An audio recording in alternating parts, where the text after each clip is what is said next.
Mundial do Meio Ambiente, o prefeito Paulo Alexandre Barbosa assinou o decreto que determina o banimento de materiais plásticos como talheres, pratos e copos nos órgãos públicos.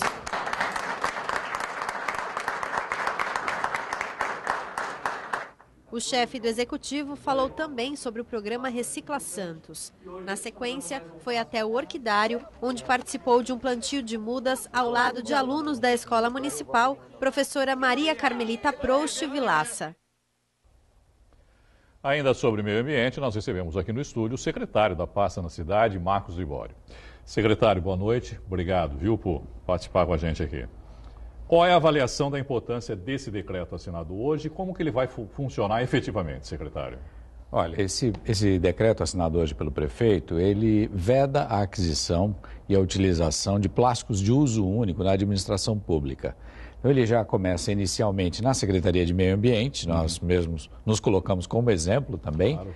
Em 30 dias já promoveremos o banimento do uso de plásticos descartáveis na Secretaria e o restante da administração tem até o final de 2020 para eliminar totalmente o uso das suas atividades. As compras que serão feitas a partir de agora, obviamente, já não vão incluir mais nenhum tipo de material plástico. Isso. Copos, garfos, pratos, como a gente ouviu ali na reportagem, né, secretário? Exato, entendeu? São plásticos de uso único, aqueles plásticos que ficam poucos minutos ou segundos em utilização e que demoram 400, 500 anos aí para se decompor na natureza. E de que forma eles serão substituídos, secretário? Os copos, por exemplo? Eles precisam ser substituídos por materiais, por itens que sejam reutilizáveis.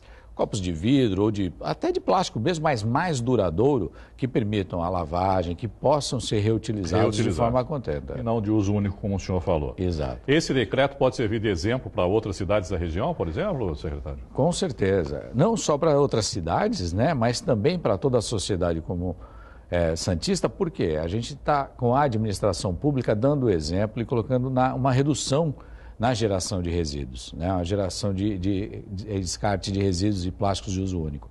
O que a gente precisa entender é que boa parte, quase 70% dos itens são plásticos descartáveis e a gente consegue evitar.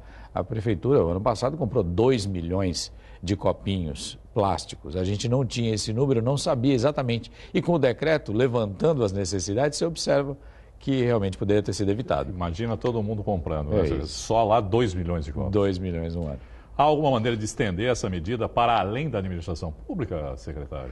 Olha, a gente quer partir como um exemplo, né? E o mundo já está trabalhando nisso. A União Europeia já estabeleceu uma meta de até 2021 banir o plástico de uso único. Algumas entidades internacionais já não permitem a utilização de descartáveis na realização de eventos em suas sedes. Por exemplo, na sede da ONU não é permitido, na realização de eventos por comitivas de qualquer país, o uso de descartáveis. Então, eu acredito que a gente vai expandindo neste bom exemplo, nessa boa mensagem na redução do resíduo. Um dos materiais que se tentou já banir, que é a famosa sacolinha de supermercado, já se tentou. Houve uma gritaria geral em relação a isso, foi, voltou.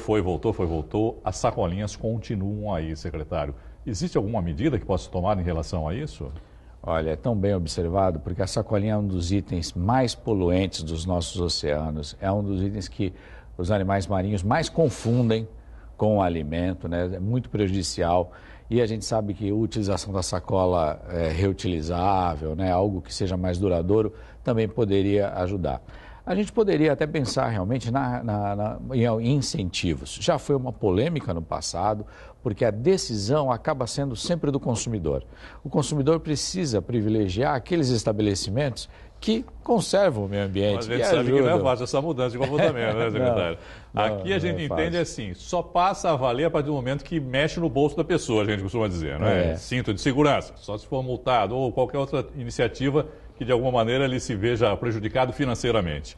E no caso das sacolas plásticas não aconteceu isso e por isso acho que também acabou não funcionando, né? Houve uma grande pressão, lógico, da indústria na época, a indústria química, da indústria de plásticos, porque a gente entende que havia a necessidade de uma preparação, tudo bem, mas o debate já vem acontecendo há quase 10 anos Eu acredito que a gente poderia partir por algumas medidas que são intermediárias. Por exemplo, limitar a 3 sacolas por consumidor inicialmente, para que as pessoas pudessem começar a avaliar as suas necessidades, eu acho interessante. Até porque as sacolas de uso contínuo são oferecidas nos próprios supermercados também, não é? Sim, sim, são oferecidas. E não é um custo tão elevado assim, se você levar em conta o tempo que você vai poder usar aquelas sacolas, né? E que tem uma capacidade maior, inclusive, né, para levar o que você comprou.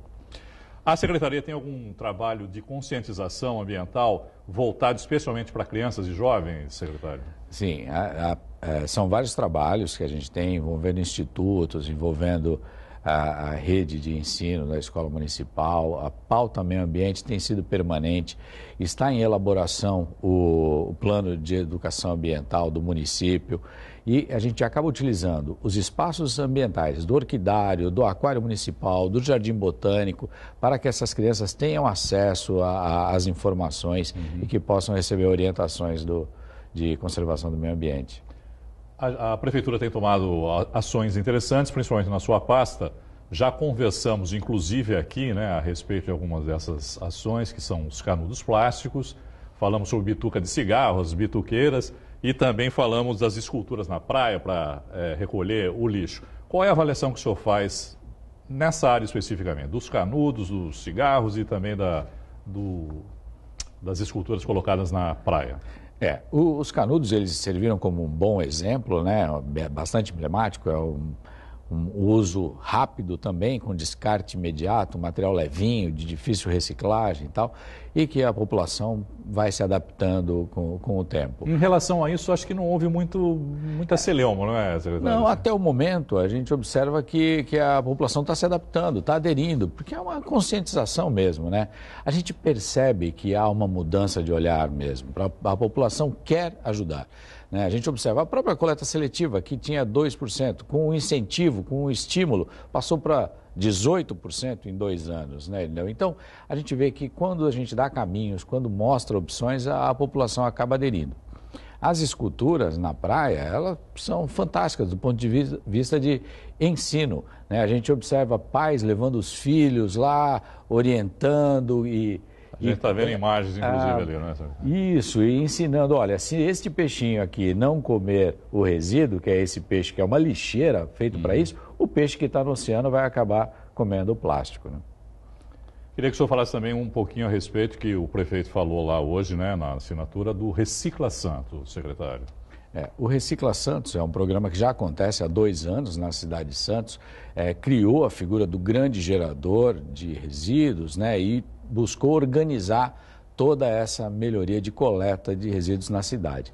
Então, nós observamos que a separação de resíduos tem acontecido, a população tem aderido à coleta seletiva, como eu falei, já chegamos a 18%, né? Triplicamos foram 300% de aumento em 2 anos na coleta seletiva. No segundo semestre, o prefeito também anunciou que teremos adesivos nos roteiros da coleta seletiva, para que a população saiba, olha, nesta rua passa na quarta-feira de manhã, nesta rua passa na quinta-feira à tarde. Então isso facilita e busca também ilustrar melhor para a população. Porque muita gente também acaba dizendo o seguinte, eu separo, mas não adianta, depois mistura tudo de novo. Eu acho que o pensamento tem que ser egoísta. Fala, bom, eu faço a minha parte, eu separo o meu lixo, não é, secretário? Acho que tem que começar a partir daí, né?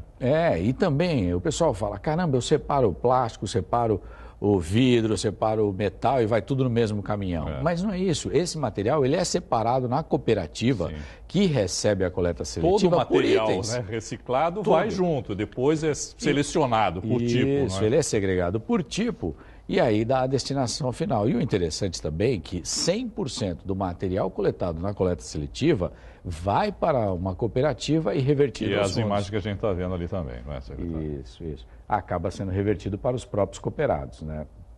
Isso é interessante. Secretário Marcos Libório, muito obrigado, pela sua entrevista aqui no Caderno Regional. Uma boa noite para o senhor. Muito obrigado, Irineu.